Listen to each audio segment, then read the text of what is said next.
So Barb Kirkmeyer is going to talk to us first. She's a fourth-generation Coloradoan who's lived in southern Weld County for over 35 years. She's a former Weld County commissioner and currently a state senator. One of the things, Barb has gotten more measures passed than any other Republican legislator, including buying down the budget stabilization factor to the tune of $180 million, more than 5 times what the governor proposed in his budget in Colorado. She currently serves on the Joint Budget Committee and Appropriations, and she previously served on the Senate Education, the Health and Human Services, and Senate Local Government Committees. And Barb served on Governor Owen's cabinet as an active executive director in the Department of Local Affairs. So both of our speakers today have been around the block with politics for a number of years. So Barb, we'll turn it over to you.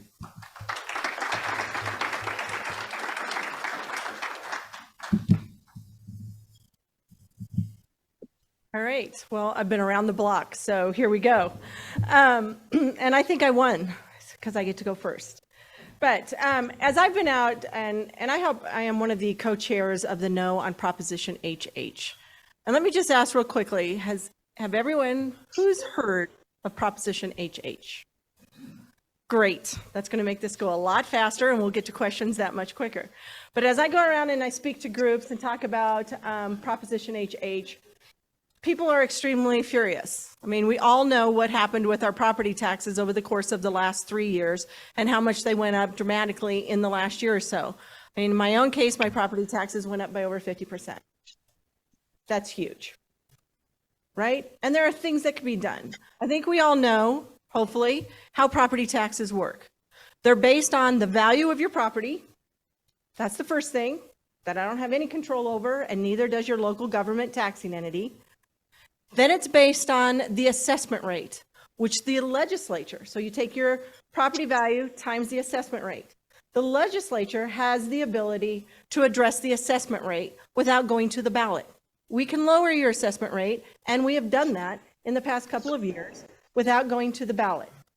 Then the third thing that affects your property tax is the mill levy.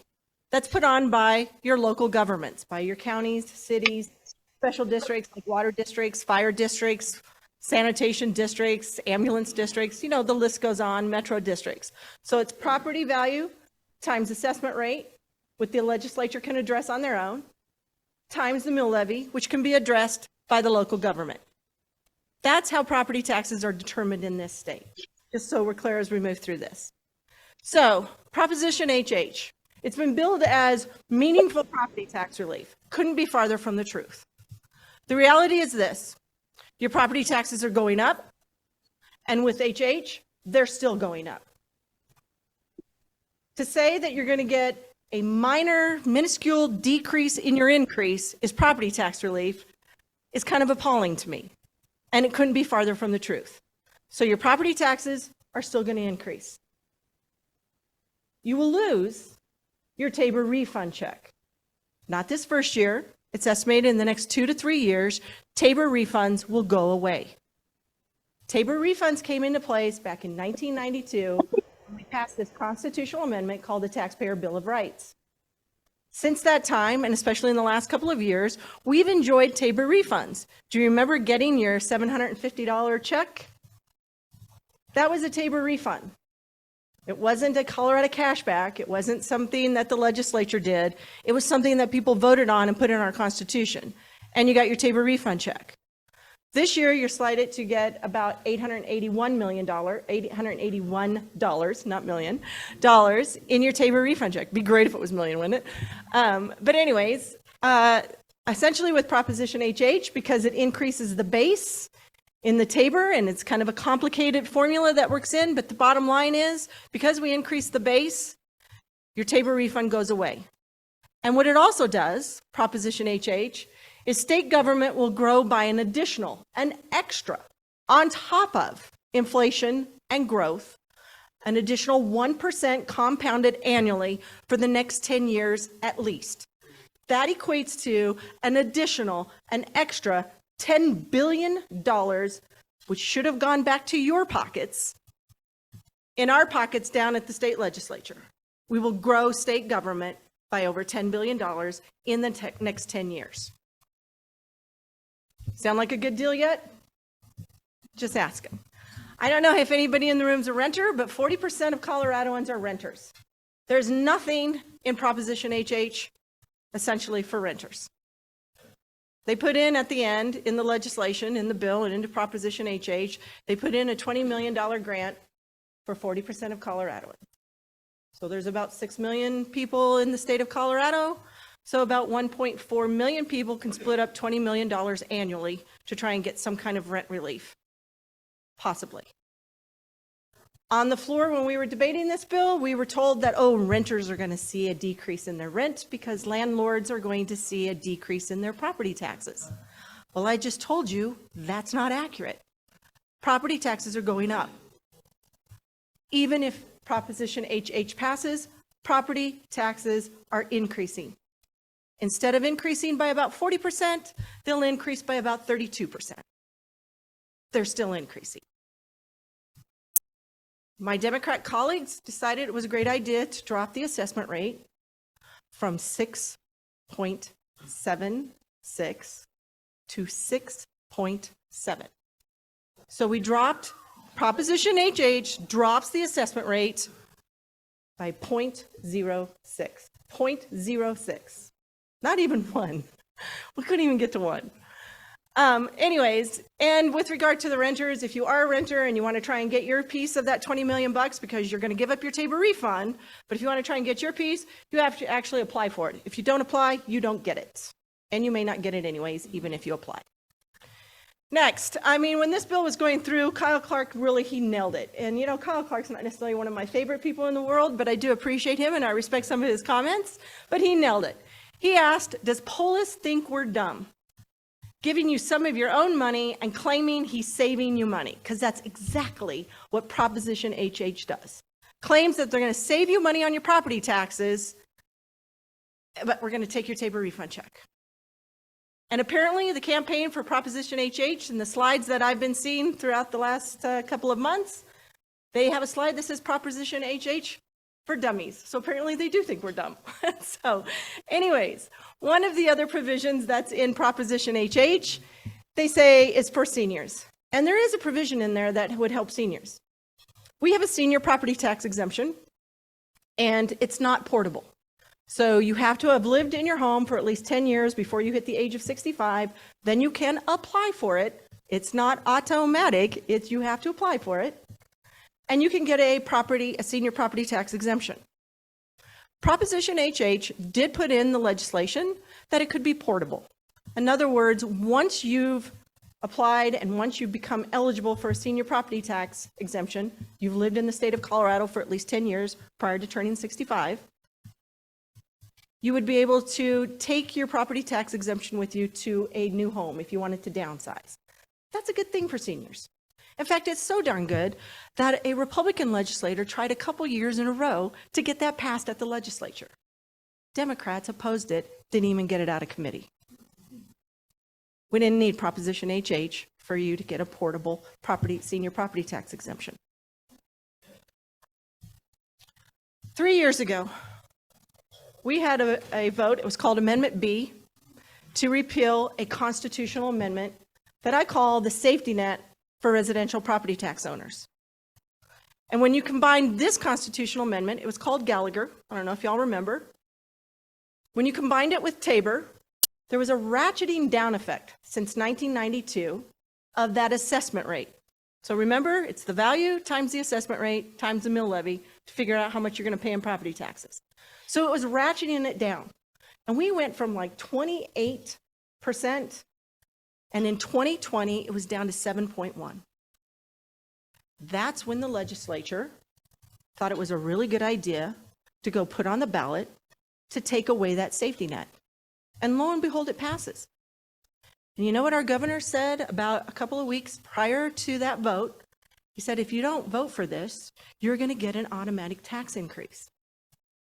Now, I'm thinking when I heard that, I was a county commissioner, and I'm thinking, either our governor is purposely trying to mislead people, or he doesn't understand how property taxes work.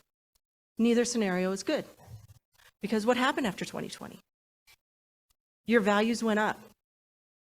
Your assessment rates were no longer dropping.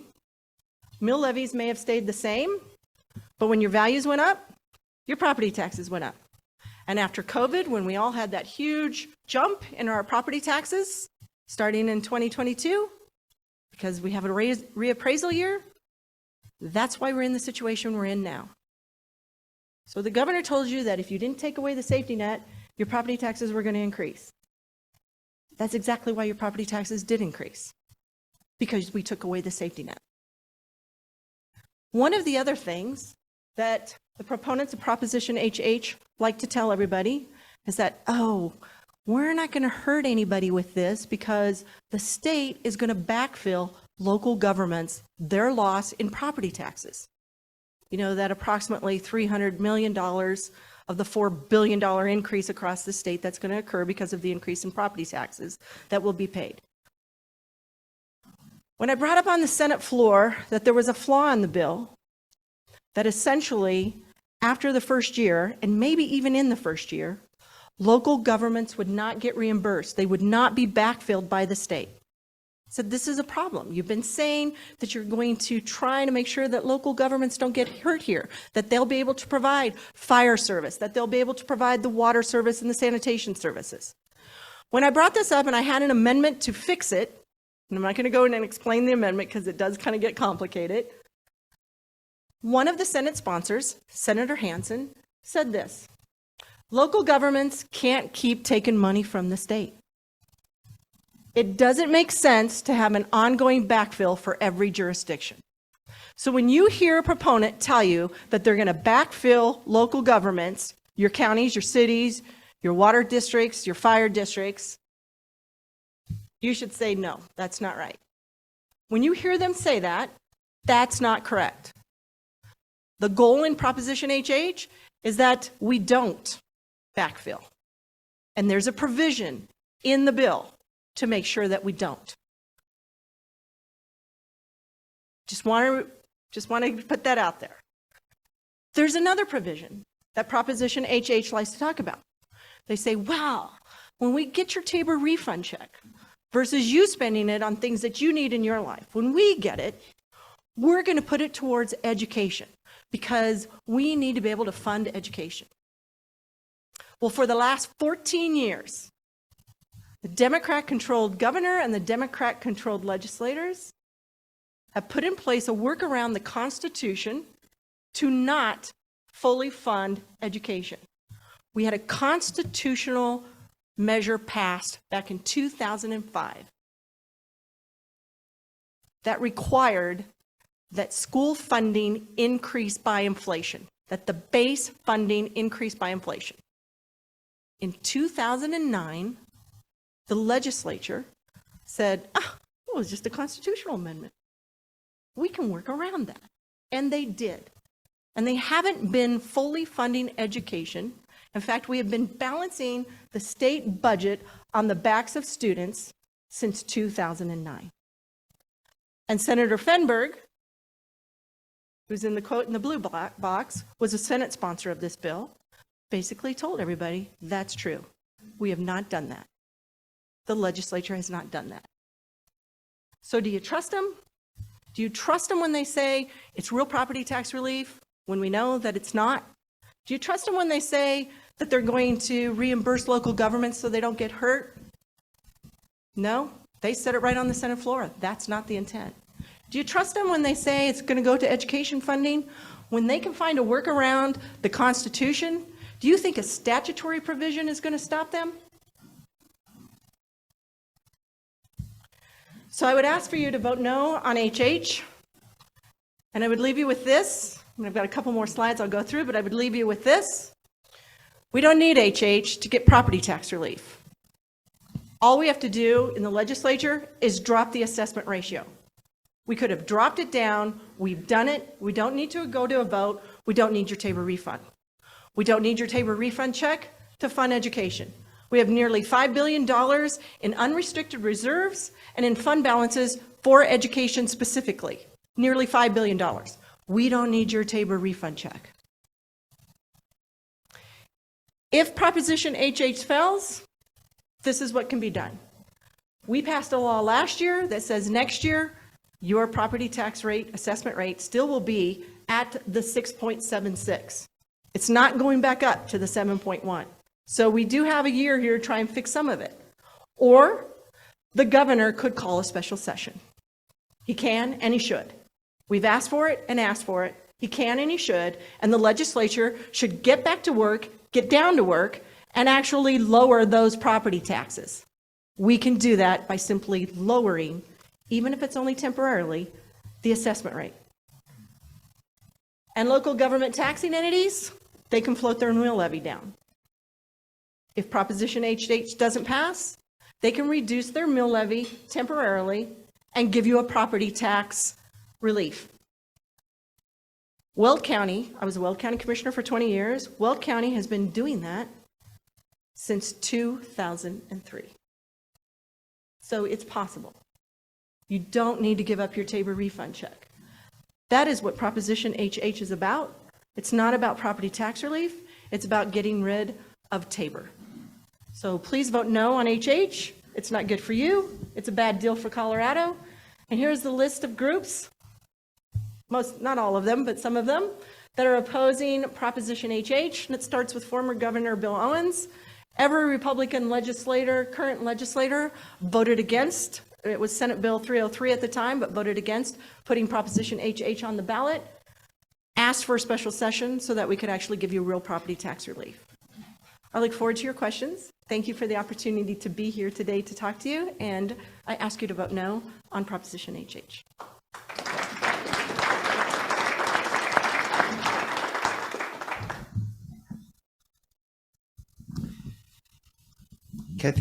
Cathy Kipp has served in the Colorado House since January 2019. She currently serves as the state representative for House District 52, which covers much of both South and East Fort Collins. She chairs the House Energy and Environmental Committee and serves on the House Finance Committee. Cathy serves as a local elected member of the Poudre School District Board from 2011 to 2019, also serving for a term as board president. Cathy's focus on the board included starting monthly listening sessions to make sure the community voice was heard and leading the board in our educational advocacy efforts at both the state and federal levels. Cathy moved to Fort Collins in 1985 after graduating with a bachelor's degree in computer and information science from the University of California and spent 12 years working as a database developer prior to leaving the workforce to raise her children. Cathy.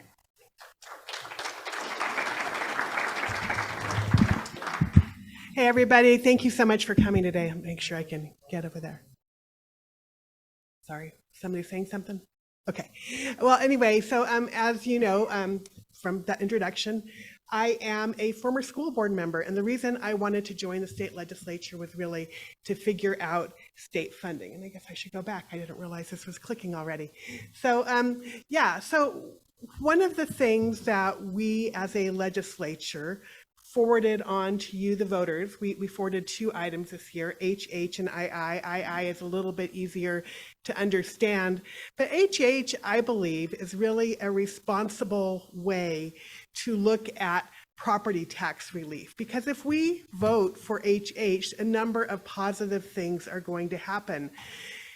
So yeah, your property taxes are not going to go down, but they are going to only go up about half of what they would otherwise go up if we don't vote for it. We are trying to really help the people who are the most marginalized and can't afford those increases in the property taxes. And we want to do that by making sure, sometimes you have to pay for things that you do. You don't get everything for free. And I know, everybody's like, oh, well, yeah, it's my Tabor refund. Well, no, actually, so your Tabor refund is actually a refund of the taxes you pay to the government to make things work. And if there was a surplus, you could potentially get a refund. The idea that people have that the amount over the Tabor cap is a surplus is really pretty problematic, though. I want you guys to all think back to that $750 refund check you got last year, right? Everybody got that $750 Tabor refund check. Well, I also want you to think back to 2022 on the ballot when our voters said, we want to decrease property tax or decrease income taxes because people are getting these large refunds and we don't think they should be so large. We don't want those anymore, which to me, that's also getting your Tabor refund. Your Tabor refund is like, oh yeah, we're just going to pay in to give it to you on the other side. That's kind of weird. But here's what happened. In the last year, even though we have the amount of money that you're bringing in from your income taxes is less because we decreased the income tax rate, those one-time refunds, which we would do again this year if this passes, would actually increase. The amount in your blue book says it would be $898. That's almost $150 more. Am I get that math right? Yeah. Than you got last year. How does the math work? The math doesn't work because the formula is broken. And that is why we have not been able to properly fund education according to what Amendment 23 said, which passed in the year 2000. So Amendment 23, which passed in the year 2000, said, yes, you need to grow by inflation plus 1% for the first 10 years. And then after that, you need to just grow by inflation. So we continue to grow by inflation. The problem was, I'm sure most of us were around for the Great Recession that happened in 2008. In 2008, we simply didn't have the money because unlike the federal government, the state government has to have a balanced budget. And so in order to balance it, not my first choice, but our state government went to this Colorado Supreme Court and said, hey, we think that you only need to do this on the base of the funding. You don't need to do this on the additional factors. And that is that loophole that we are still trying to recover from today, and which the state government, your legislature and the governor made a commitment to buy down fully, finish the buy down of what we call the negative factor, budget stabilization factor, or BS factor, in the 2024 budget cycle. But I will tell you that one of the reasons people have been hesitant to buy down the negative factor, despite having some amount of reserves in the state education fund, is that they want to make sure that it's a sustainable buy down, right? So you don't want to go, okay, we're going to put some money in and then have a cliff effect where you don't have any money any longer, because we want to make sure that if we hire teachers, we can keep them employed. Right? Simple math. So what does HH do? HH, I believe, is really well thought out because it's trying to target our tax relief in a way that it doesn't hurt our local governmental entities. Schools will be protected under HH. We don't want to lose our school funding, especially when we're almost to the point of finishing buying down that debt that we do owe to our students.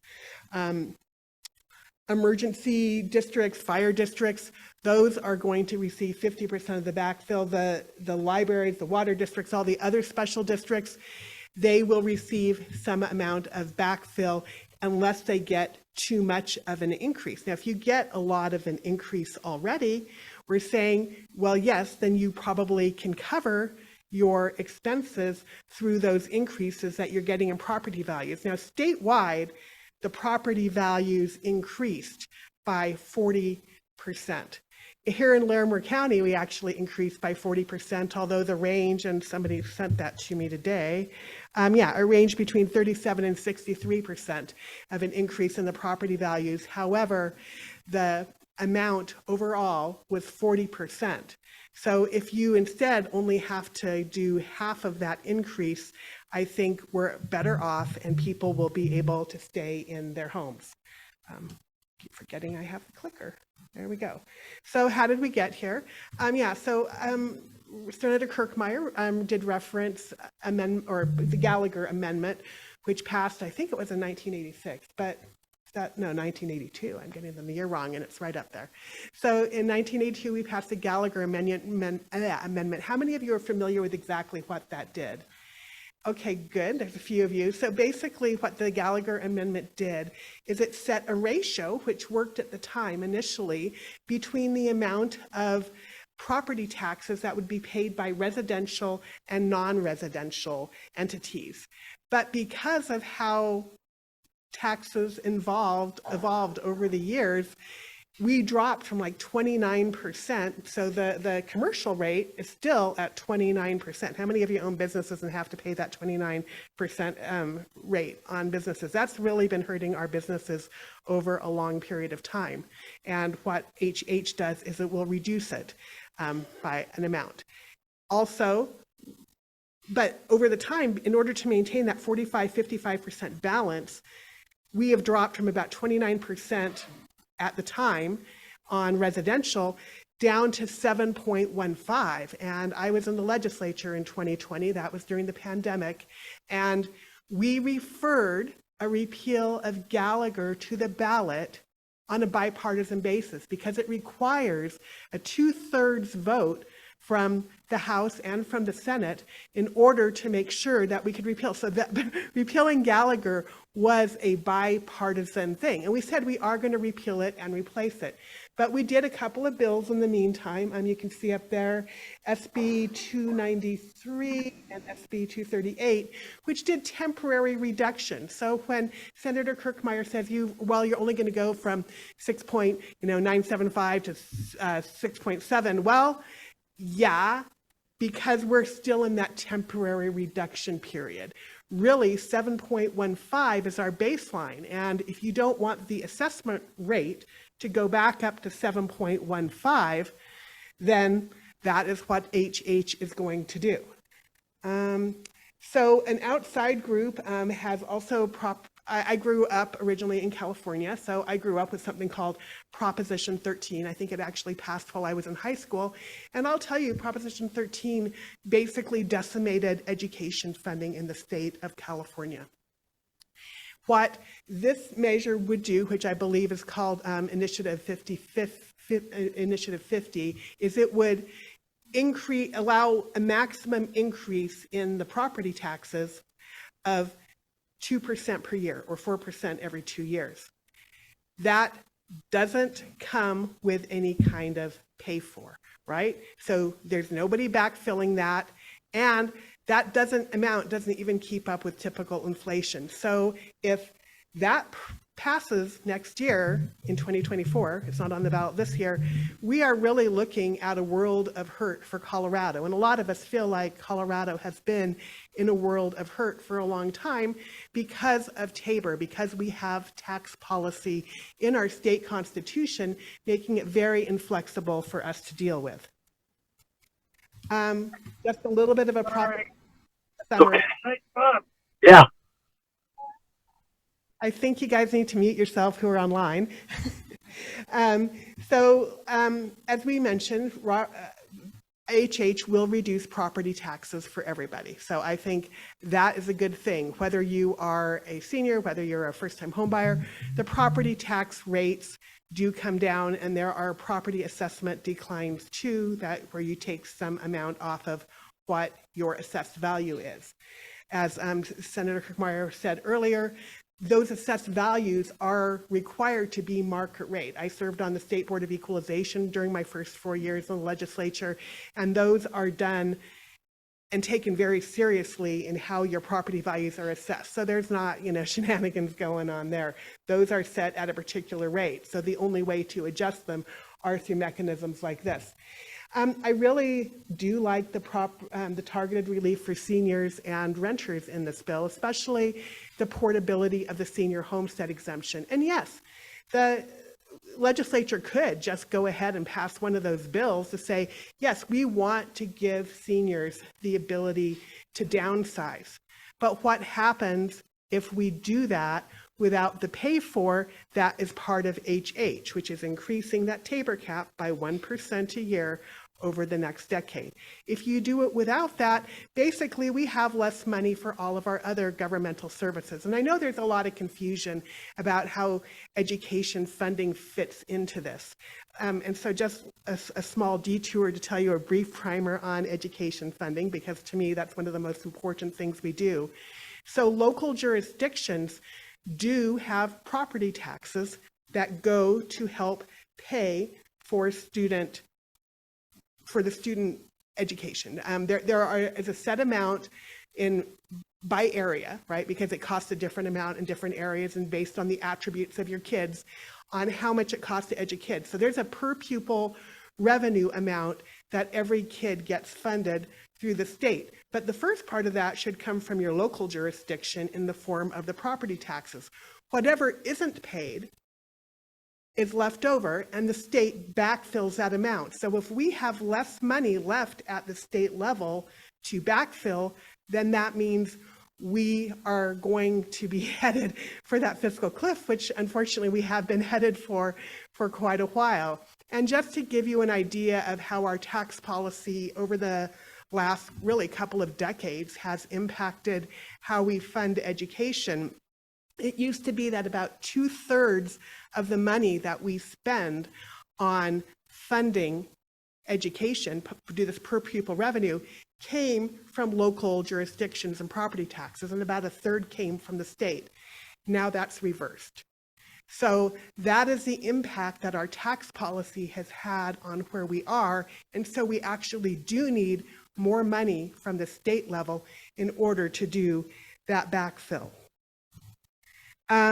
The other piece of this is that it does cap future tax increases, right? So if to the amount of inflation, but we also leave some local control in place. So if your local library said, hey, we're building a new library, there is a process that they could go through to get what would have been the original amount, and going through a public process and having a public meeting and taking a vote to ensure that they could get that revenue if they needed it. But generally, those future increases are capped at the inflation rate. And, oops, not working. There we go. Thank you. I'm not sure this is working anymore. So Proposition HH, savings for homeowners, and you can just read the slide, but really, as I said before, what you're going to be doing is it's not reducing your property taxes, this is true, but it is reducing by about half the increase that you would otherwise see, and ensuring, I'm sorry, a tickle in my throat, that's why I brought extra water up here, that we continue to fund our services for our students, our education, for our other special districts that also rely on these property taxes, and make sure that we can do things like have a portable senior homestead exemption. Because you know what? Everybody wants to have a portable senior homestead exemption. Everybody wants to give people the ability as they get older to downsize or move into a house that's like all on one level or whatever that might be. But there has to be a way to pay for it, because that money comes directly out of the budget, and it will impact education funding and the funding that we have to have at the state level in order to maintain these services. Here's some examples of homeowner savings based on the amount of price of a house that you might have. But, and again, it's different in every county. So there is, I actually went and looked it up last night in the Blue Book. There's a little QR code that you can go, and if you go to that, it'll be a calculator that will tell you for the area that you live in how much it would save or cost you, depending on the area that you live in, the price of your house, your income, etc. We already talked a little bit about the senior homestead exemption. Oh, that's a good reminder, though, that even if you've already moved, if you would otherwise qualify for the senior homestead exemption and lost it, then have I gone too long? I'm so sorry. Okay, I've got 5 minutes left. We'll hurry this up so we can get to more questions. I'm very sorry. So that, yes, you can, if you've already moved and lost it because you needed to downsize, it's you can get it back. And one thing about downsizing, you all know that Colorado is facing a housing crisis, right? Anybody notice that? Housing's gotten really, really expensive and tight, and we have many more bedrooms full than probably are technically allowed, even in our community, because people need to have a roof over their heads. But where we are with that is if you have a senior who, say, is 3-bedroom, 4-bedroom house, but their don't want to downsize because they think they're going to lose their senior homestead exemption, we would like to free up those rooms so a young family could move in and they can downsize and have a smaller place to maintain, right? It helps the housing situation overall when we have this happen. The HH for renters thing, yeah, it's not, there is obviously, if you are paying rent, you are covering the property taxes that your landlord has to pay. That is why we put the amount of property tax relief in here for renters to figure out a mechanism to make sure that we provide some subsidization there as well through the property tax, through the 1% Tabor increase on the Tabor cap. And then savings for businesses, I think, is really incredibly important. Like I said, businesses and non-residential properties have been left out in the cold for a long time because of the high residential assessment rate versus the non-residential rate.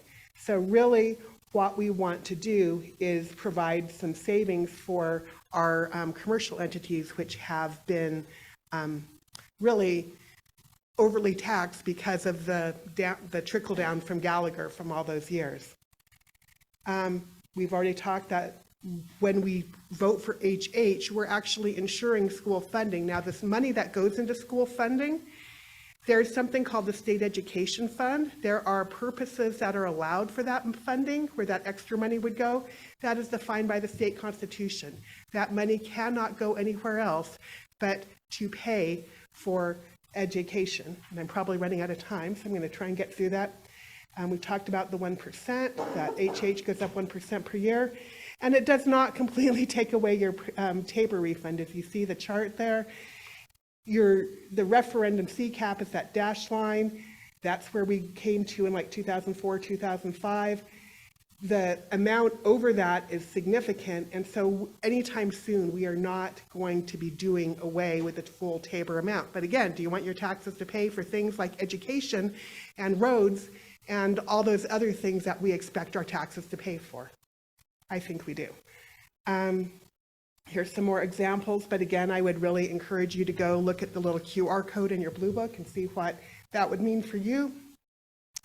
Again, sorry, Initiative 50 would be similar to California's Proposition 13. There's no pay for. If we pass HH, we're much less, we'll really need that pay for in order to backfill those services that are going to lose out if we don't. So I would really encourage you, and I'm sure I'm running out of time, to pass Proposition HH. Here's some of the organizations that have endorsed it. Really, we're getting more every week. I received a fresh list this morning in my email, and I think that's my last slide. So I think we're open for questions. Thank you. Yeah, Barb, if you could go up, and we have some questions here. Who would like to ask a question?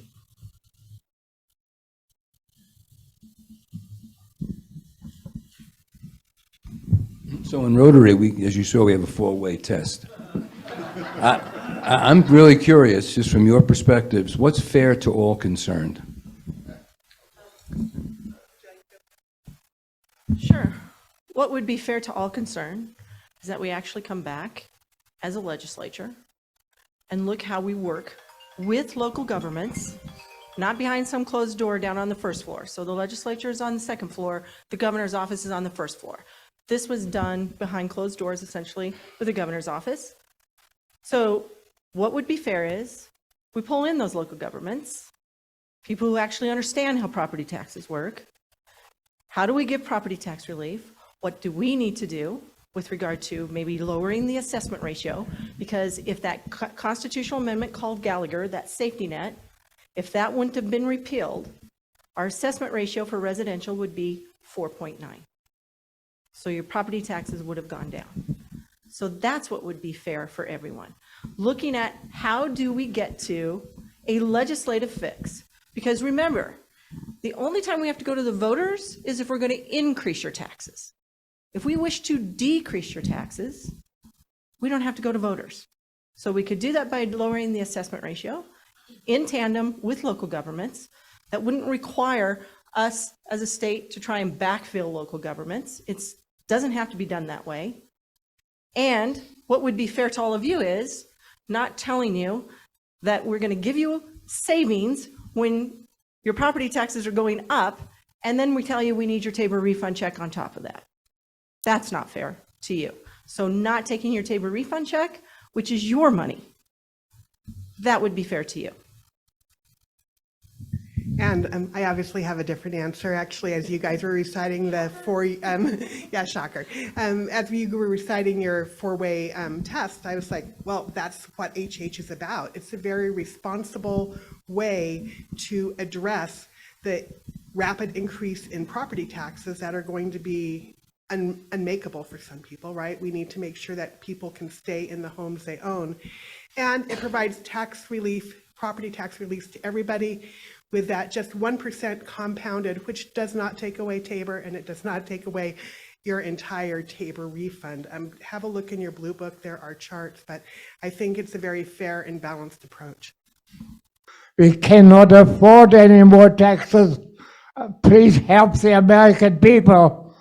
But the politicians don't understand it. When they're a private person that have become politicians, they turn into something different, and I don't know what it is, but I ain't no good. This is my statement today. Thank you. I'll just say that Colorado remains one of the lower taxation states in our state, both in terms of income tax and property tax. And if you want to be able to educate kids on, in public schools, if you want to be able to drive on roads without potholes, that will save your cars. If you want to have any other number of services, that's what your taxes go for and are intended for. I'm with you, sir. That's why as a Weld County Commissioner, I led my county to zero debt, reduced our mill levy by 7 mills, and lowered our taxes and left it back in your pocket, because that's what it's supposed to be.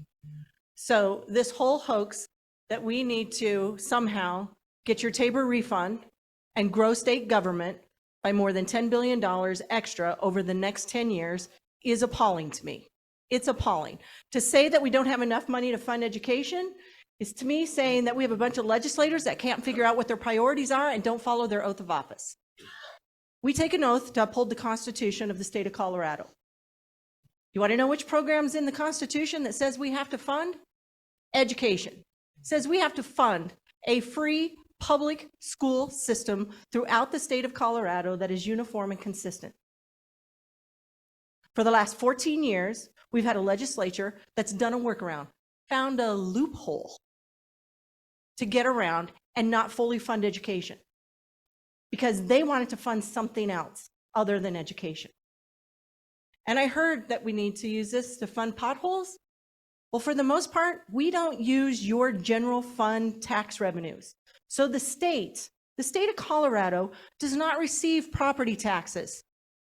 We receive income tax and sales tax. Those are called general fund revenues. For the most part, unless we do some kind of vote down at the legislature, we do not use that money to fund transportation.